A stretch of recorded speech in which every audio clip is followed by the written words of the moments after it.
എല്ലാവർക്കും ടെക്ലൈമത്തിലെ സോ നമ്മൾ ഡിസ്കസ് ചെയ്യാൻ പോകുന്ന ഒരു ചിപ്സെറ്റിനെ കുറിച്ചാണ്. സോ നമുക്ക് വളരെ ഇമ്പോർട്ടൻ്റ് ആയിട്ടുള്ള ചിപ്സെറ്റാണ്. കാരണം അൾട്രാ ബഡ്ജറ്റ് സീരീസിൽ വന്നൊരു ചിപ്സെറ്റാണ്. നമുക്കൊരു 7,000 to 8,000 പ്രൈസ് റേഞ്ച് വരുമെന്നാണ് ക്വാൾക്കം പറയുന്നത്. ഫസ്റ്റ് റെഡ്മിയുടെ ഒരു ഫോണായിരിക്കും ഇത് വരാൻ പോകുന്നതാണ് ഷോമി പറഞ്ഞത്.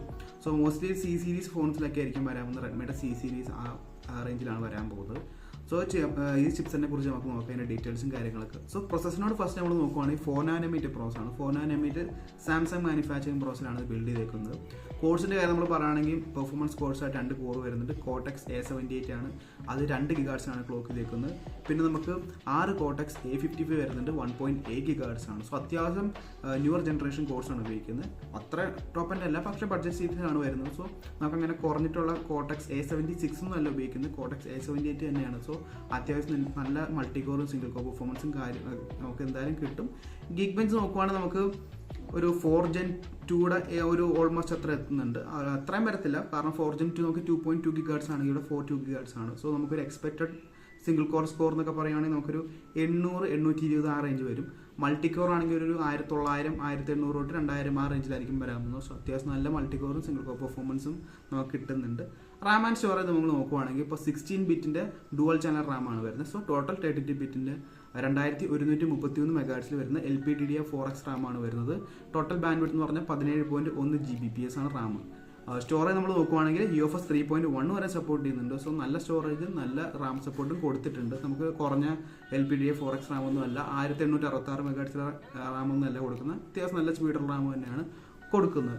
നെക്സ്റ്റ് GPയുടെ കാര്യം നമ്മൾ പറയുകയാണെങ്കിൽ Adreno 613 613 തന്നെയാണ് വരുന്നത്. 4 Gen 2യുടെ സെയിം GPU ആണ്. ചെറിയ അണ്ടർ ക്ലോക്കിംഗ് ഒക്കെ കാണാൻ സാധ്യത കൂടുതലാണ്. നെക്സ്റ്റ് നമ്മൾ ആൻറ്റിറ്റി സ്കോർ നമ്മൾ നോക്കുവാണെങ്കിൽ GPയുടെ ഒരു ഓൾമോസ്റ്റ് 46,000 ആ റേഞ്ചാണ് നമുക്ക് കിട്ടാൻ പോകുന്നത്. കാരണം എൻ്റെ ആൻറ്റിറ്റി സ്കോറും ഗിഗ് ബെഞ്ച് സ്കോറൊന്നും ലീക്ക് ആയിട്ടില്ല. ഞാനത് പറയുന്നത് പറഞ്ഞാൽ നമ്മുടെ 4 Gen 2യുടെ ഒരു ഓൾമോസ്റ്റ് സെയിം സ്പെക്കൊക്കെ ആയിട്ടാണ് വരുന്നത്. ചെറിയ എന്താ പറയുക അണ്ടർ ക്ലോക്കൊക്കെ ചെയ്തിട്ടാണ് വരുന്നത്. സോ നമുക്ക് അതിൻ്റെ ഒരു പെർഫോമൻസ് നമുക്ക് ഒന്ന് ഊഹിക്കാവുന്നേ ഉള്ളൂ. സോ ഒരു 46,000 പ്രൈസ് റേഞ്ചൊക്കെ പ്രൈസ് റേഞ്ച് അല്ല 46,000 ആൻറ്റിറ്റി സ്കോറൊക്കെ കിട്ടും GPUവിൽ എന്തായാലും വരുമ്പോൾ. നെക്സ്റ്റ് ഡിസ്പ്ലേ സപ്പോർട്ട് നോക്കുവാണെങ്കിൽ നമുക്കിവിടെ ഫുൾ HD+ 90 Hz ആണ് മാക്സിമം സപ്പോർട്ട് ചെയ്യുന്ന ഡിസ്പ്ലേ സപ്പോർട്ട്. HDR സപ്പോർട്ടും കാര്യങ്ങളൊന്നും വരുന്നില്ല, നമുക്ക് എക്സ്പെക്റ്റഡ് ആണ്.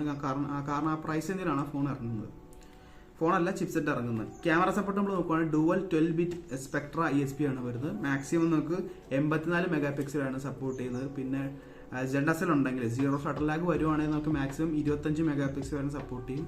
ഡുവൽ ആണെങ്കിൽ ഡുവൽ 13+13 MP വരെ. ZSL എന്ന് പറയുമ്പോൾ 0 ഷട്ടർ ലാഗ് അത് ഉൾപ്പെടെയാണെങ്കിൽ 13 MP വരെ സപ്പോർട്ട് ചെയ്യുന്നുണ്ട്. മാക്സിമം വീഡിയോ റെക്കോർഡ് ചെയ്യാൻ പറ്റുമെന്ന് പറഞ്ഞാൽ 1080p ഫുൾ HD നമുക്ക് 60 FPS വരെ സപ്പോർട്ട് ചെയ്യാം വീഡിയോ റെക്കോർഡിങ്. അതേസമയം വീഡിയോ പ്ലേ ബാക്ക് നമുക്ക് 1080p 60 FPS വരെ സപ്പോർട്ട് ചെയ്യുന്നുണ്ട്. നെക്സ്റ്റ് നമ്മൾ നോക്കുവാണെങ്കിൽ കണക്ടിവിറ്റി ആണ്. കണക്ടിവിറ്റി നമ്മൾ നോക്കുവാണെങ്കിൽ 5G ആണ് വരുന്നത്. 1 Gbps ആണ് അതിൻ്റെ ഡൗൺലോഡ് സ്പീഡ് എന്ന് പറഞ്ഞാൽ. 1 Gbps MB/s കൺവേർട്ട് ചെയ്യുമ്പോൾ 125 MB/s ആയിരിക്കും. Wi-Fi 5 ആയിരിക്കും വരുന്നത്. Bluetooth 5.1 ആണ് സപ്പോർട്ട് ചെയ്യുന്നത്. പിന്നെ നാവിക് സപ്പോർട്ടും കാണും. ഇതാണ് ഓൾമോസ്റ്റ് ഇതിൻ്റെ സ്പെക്കും കാര്യങ്ങളൊക്കെ വരുന്നത്. സോ ഒരു അൾട്രാ ബഡ്ജറ്റ് സീരീസ് ഉള്ളൊരു പ്രോസറാണ്. നമുക്കൊരു അത്യാവശ്യം എന്താ പറയുക, നമുക്ക് ഈ മോസ്റ്റ്ലി പ്രൈസ് റേഞ്ചിൽ 7,000-8,000 പ്രൈസ് റേഞ്ചിൽ കിട്ടുന്ന പ്രോസർ എന്ന് പറഞ്ഞാൽ യൂണിസോക്കിൻ്റെ ടൈഗർ സീരീസും T818 എന്ന പ്രോസറൊക്കെയാണ്. ടൈഗർ സീരീസും പിന്നെ ഹീലിയോ P22 G30 അങ്ങനത്തെ പ്രോസറൊക്കെയാണ്. സോ ഈ പ്രൈസിൽ നമുക്കൊരു ക്വാൾക്കത്തിൻ്റെ ഒരു കിടക്കാച്ചി പ്രോസറാണ് വരാൻ പോകുന്നത്. സോ അൾട്രാ ബഡ്ജറ്റ് റേഞ്ചിൽ നമുക്ക് അത്യാവശ്യം ഗെയിമിങ്ങും അല്ലെങ്കിൽ ലാഗും അല്ലെങ്കിൽ ഡേ ടു ഡേ ടാസ്ക് ലാഗും കാര്യങ്ങളും ഒന്നും ഇല്ലാണ്ട് നടക്കാൻ പോവുകയാണ്. സോ 7,000 തൊട്ട് 8,000 പ്രൈസ് റേഞ്ച് വരുന്ന ഫോണുകൾക്ക് ഇതെന്തായാലും ഒരു അടിപൊളി ഗുഡ് ന്യൂസ് തന്നെയാണ്. പിന്നെ ഗുണമെന്ന് പറഞ്ഞാൽ നമുക്കിവിടെ 5G കിട്ടുന്നുണ്ട്. സോ 7,000-8,000 പ്രൈസിൽ നമുക്ക് 5G കിട്ടുന്നുണ്ട്. പിന്നെ അത്യാവശ്യം നല്ല പെർഫോമൻസ് ഉള്ള പ്രോസർ തന്നെയാണ് ഇത്. അത്യാവശ്യം ഗെയിമിങ്ങും പിന്നെ ഡേ ടു ടാസ്കൊന്നും ഒരു കുഴപ്പം ഉണ്ടാവില്ല. അത് കിടക്കാഞ്ചി പ്രോസറായിട്ടാണ് എനിക്ക് നിൽക്കുന്നത്. സോ ആ പ്രൈസിന് നമുക്കൊരു ഗുഡ് ന്യൂസ് തന്നെയാണ് ഈ പ്രോസർ എന്ന് പറഞ്ഞാൽ. സോ നിങ്ങളുടെ സജഷൻസും കാര്യങ്ങളൊക്കെ താഴെ നിന്ന് കമൻറ്റ് ചെയ്യാൻ. എനിക്ക് ഇങ്ങനത്തെ ഇൻഫോർമേറ്റീവ് വീഡിയോസൊക്കെ ഇഷ്ടമാണെങ്കിൽ താഴെ നിന്ന് കമൻറ്റ് ചെയ്യുന്നത് ഇങ്ങനത്തെ വീഡിയോ ചെയ്യാനൊക്കെ.